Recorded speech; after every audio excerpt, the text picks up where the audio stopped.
volunteers tribute!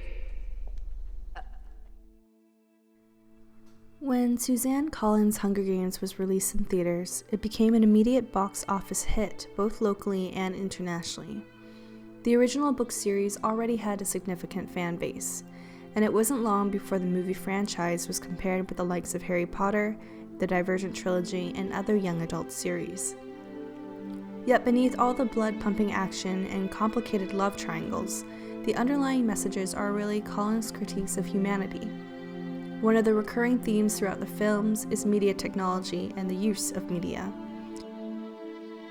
You see it in the mandatory watching of programs and government messaging, in the pervasive nature of the games, and the technological inequities between Panem's capital and its fringe districts. The film serves as both a critical examination and a prognosis of our current-day society. It explores the interrelationships between culture and media, and how the media and media technologies can be used to not only influence culture, but create the realities in which we inhabit. Set in a dystopian land called Panem, we follow the journey of Katniss Everdeen. The totalitarian state is made up of 12 districts, and a centralized government called the capital. Referred to as both the control center of Panem and a wealthy gated society where district people aspire to belong, the capital can be easily understood as a metaphor for our own 1% in North America. Capital people are seen dressed to the latest couture and living lavishly while seemingly oblivious to the poverty and suffering of Panem's fringe societies. Simultaneously, the capital sets out societal rules. We, the audience, quickly realize that the districts are at the mercy of the capital's hegemony. But the real story takes place in and around an annual televised competition called the Hunger Games. Happy Hunger Games! And may the odds be ever in your favor. The Hunger Games, in and of itself, is a horrific event massed under a manufactured entertainment culture. The brutality of kids killing one another is made justifiable because it serves as a constant reminder of Panem's bloody history. Brought to you all the way from the capital.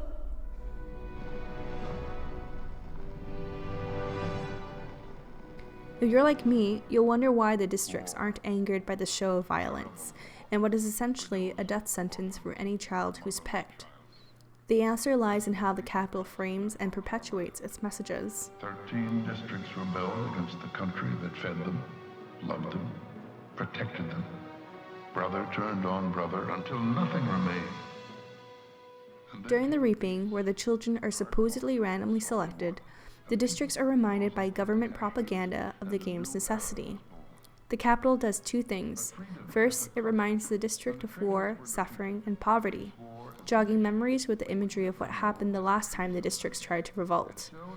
This messaging isn't just repeated during the reaping, it's mentioned throughout the television programming several times, so much so that the word revolution and uprising are associated with suffering.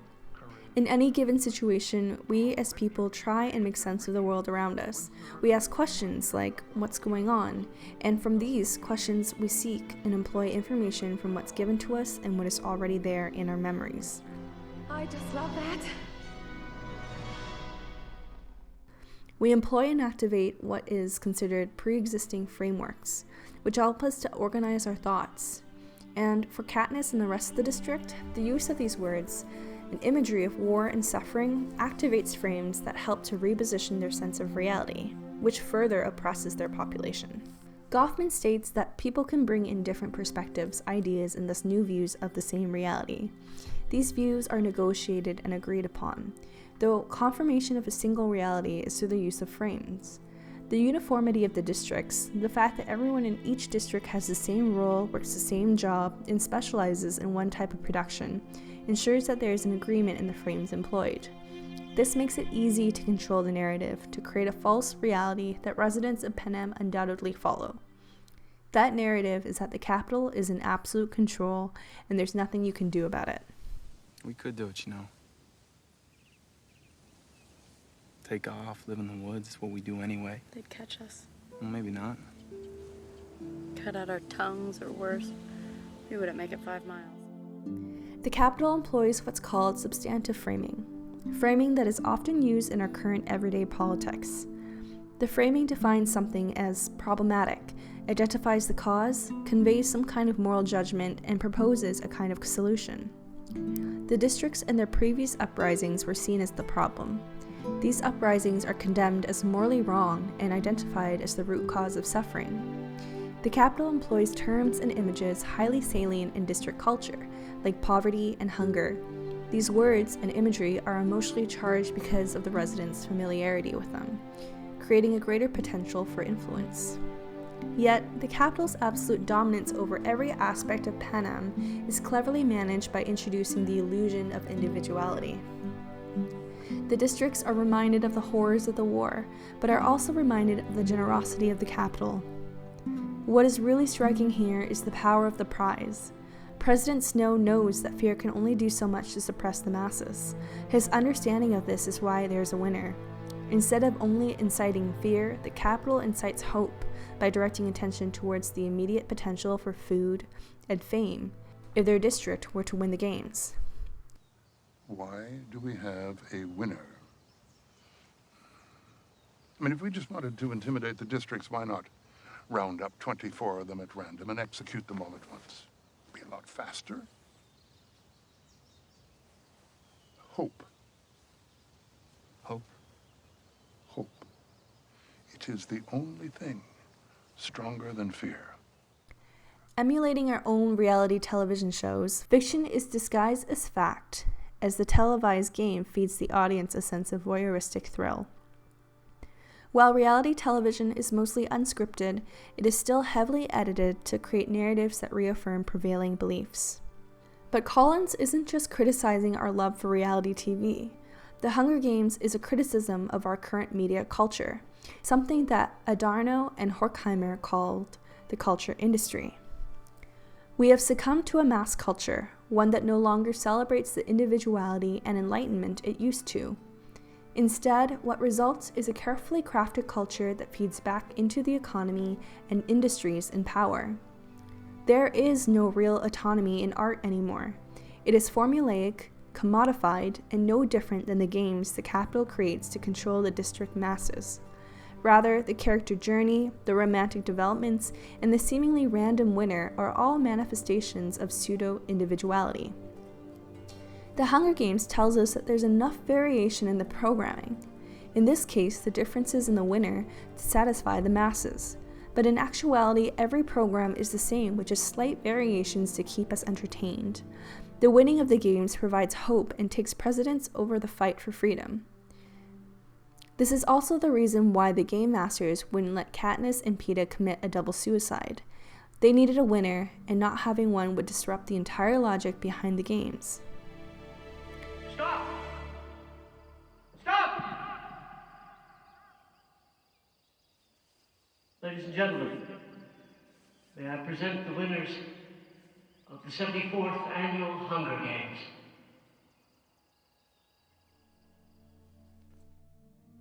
The use of television to showcase the violence of the games should also be noted because it demonstrates the power and social structure of Panem more than anything else. In our own world, violence in television is common, what seems like a necessary component of primetime entertainment. We're used to the question of whether television violence elicits violence in real life, but the real concern is that television acts as a universal storyteller. And television violence is much more complex because it indicates and perpetuates images of who the victims and victimizers of society are. Similar to the people of Panem, we are under the impression that our television content is diverse, and the violence seen on television is what the viewers actually want to see. But in actuality, our content is homogenized and produced by just a handful of conglomerates. Those in power produce programs which set the stage for our culture and how our world behaves. We can see that violence impacts Panem society, but not in the way we expect it to. First, the 12 districts watch the screens and see their children as both the victims and victimizers, reminding them that pain and suffering arose from their own battles in the past.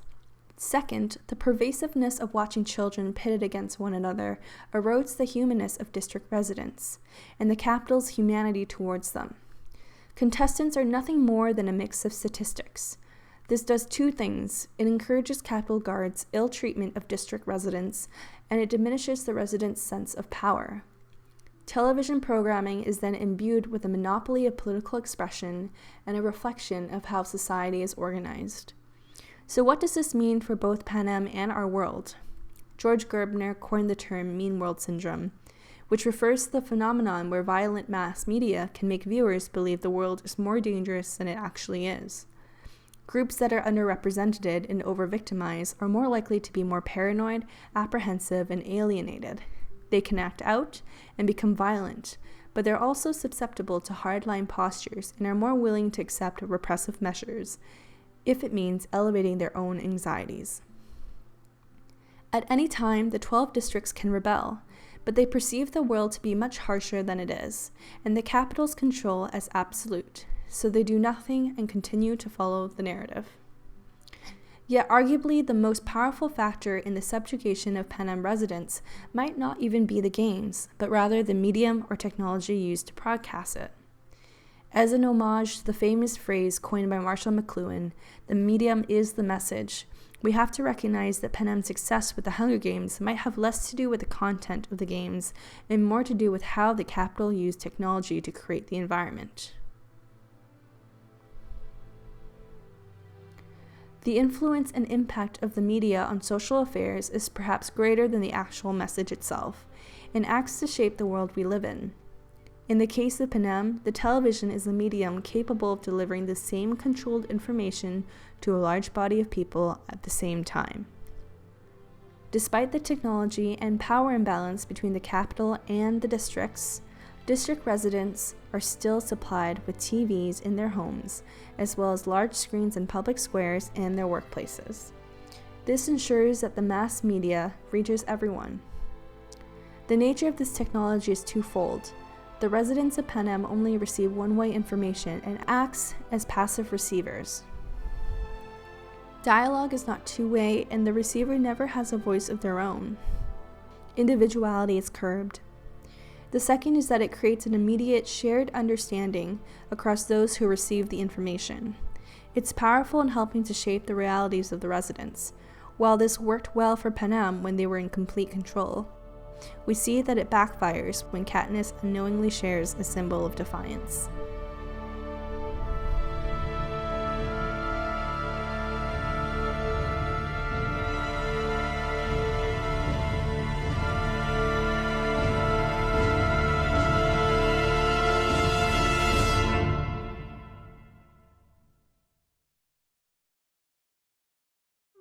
The Hunger Games follows Joseph Campbell's hero's journey, one of the most popular story archetypes in human history. The monomyth is a powerful archetype as we tend to place ourselves in the shoes of the hero. But the hero's journey hasn't stood this long without its fair share of criticism from scholars across the globe. Campbell's theory regrets to include the female counterpart, the heroine. The monomyth derives from psychoanalyst Carl Jung and his axiom of the archetype. Jung argued that we as humans share a commonality in our state of dreaming. We all make sense of the world through dreams, and our brain does so by piecing together a story with what Jung identified as 12 different archetypes that serve us different functions. Though there is nothing inherently diabolical about archetypes, the issue that many raise is Campbell's interpretation of who fits into the hero archetype. Craig Chalquist of the Huffington Post argues that Campbell deliberately excludes females from the hero's journey simply because they are, in his mind, the prize at the end of the story. Susan Collins flips the script by portraying Katniss as more masculine presenting, as seen through her survival skills that equipped her to fight in the games. Again, we see this masculine side as she fulfills a paternal role within her family after the passing of her dad. In fact, the entire trilogy is riddled with gender-bending themes that challenge viewers and our heteronormative thoughts as seen mainly through Peeta and Katniss. Even though Katniss objectively fulfills the role of the hero, simply by being a woman, she disrupts the archetype that traditionally is a man's role, while Peeta plays the traditionally feminine supporting role. With this in mind, we can still see a large influence from the monomyth in Colin's work. Our hero is first beckoned to some sort of a grand adventure. This is known as a separation phase. Here, during the annual reaping, we see Katniss volunteer as tribute in place of her younger sister Prim. A major principle of the monomyth is that our hero's quest takes place in another dimension. We see this alternate universe when the tributes are transported into the dome, a digitally coded world where reality is boundless. Campbell's second phase of the hero's journey is the initiation. This is where our hero overcomes the trials and tribulations of her nemesis. As we see in the film, Katniss faces a new world and confronts adversity along the way. She is pitted against 24 other fierce competitors. She manages to escape forest fires, tracker jackers, and the harsh climate that is the dome. Our hero not only overcomes her biggest fears, but wins over the hearts of the Capitol viewership, earning her donors that help keep her alive throughout the games. Katniss learns the trade of Hunger Games, and for the first time in Panem's history, there are two victors. After winning the games, Katniss and Peeta return to their home as revered representatives of District 12, which brings us to Campbell's final stage, the return, when the hero has come full circle in their journey, and they come home bearing a newfound wisdom and power. Katniss sheds her old self, never to be the same, and evolves into the girl on fire. Heteronormativity is from the queer theory school of thought. Society holds a socially constructed standard of how a relationship between a male and a female must proceed. This internalized idea of gender roles alienate those who identify and live outside of the conventional gender binary or are in a same-sex relationship. Both Katniss and Peeta challenge these heteronormative expectations. This is first seen in the movie when it contradicts Hollywood's ubiquitous exploitation of the male gaze, a deeply embedded behavior that perpetuates women as sexual objects for male viewing pleasure. Women are then watched, making men the watchers. This is a dynamic that's persisted throughout our history. As a result, many women place their value solely on outward appearances. In most cinematic motion picture, women are covertly hypersexualized to reinforce the male gaze. Unlike most women in film, Katniss is characterized with both masculine and feminine qualities. Though she is apprehensive of the gender prescriptions that the Capitol imposes on her, such as wearing dresses and makeup, she quickly learns this is what will help her win. We see more of this uneasiness when she reacts to Peeta's confession of love for her. Haymitch warns her that she will lose supporters if she does not play into this narrative. You want to play? Stop it! Let's start right now! Hey. He did you a favor. He made me look weak. He made you look desirable, which in your case can't hurt, sweetheart. He's right, Katniss. Of course I'm right. Many movies exploit the male gaze by using what Mulvey identifies as two principles: scopophilia and identification. Scopophilia, put plainly, is the innate desire to look at other humans with sexual desire. Identification, on the other hand, is the idea that the male audience naturally views themselves as the male protagonist. Common industry tactics are the use of phallic-shaped weapons and macho, muscular actors to help the male viewer reclaim power over his libido. This notion is challenged as Katniss's male partner, Peeta, has softer, more delicate features. He also lacks any sort of phallic-shaped weapons. I have no chance of winning. None, all right? Peeta survives by using more emotional and deceiving tactics, traits often associated with femininity. Katniss takes on a motherly role when she must save and care for Peeta as he heals from a wound.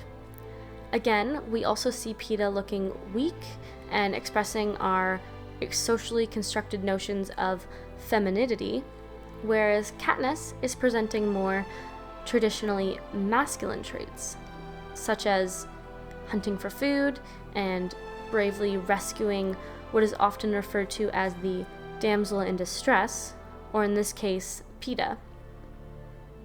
Katniss sheds her old self, never to be the same, and evolves into the girl on fire.